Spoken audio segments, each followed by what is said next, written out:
Hello, नमस्कार विद्यार्थी, पालक, शिक्षक मित्र हो. शिवाजी महाराजांची सगळ्यात आवडती गोष्ट मला कोणती वाटते माहिती आहे की सुरुवातीच्या काळामध्ये त्यांचं जे संपूर्ण काम होतं ते काही भागापुरतं मर्यादित होतं.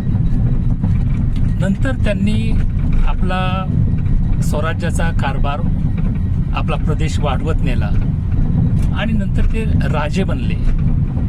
मला असं वाटते की राजे बनल्यानंतर, हातात ताकद आल्यानंतर त्यांनी जी आपली ध्येय, जी आपली मूल्य होती त्यांना ते धरून राहिले.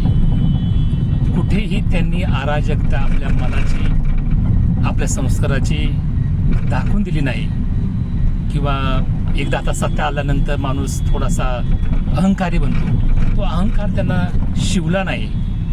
ही शिवाजी महाराजांच्या जीवनातली सगळ्यात महत्त्वाची गोष्ट आहे.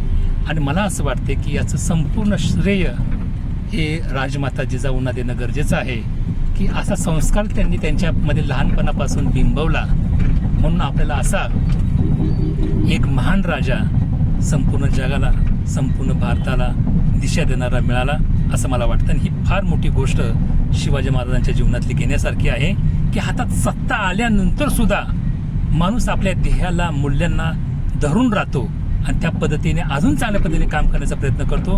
ही फार मोठी गोष्ट शिवाजी महाराजांच्या जीवनातली मला वाटते. धन्यवाद.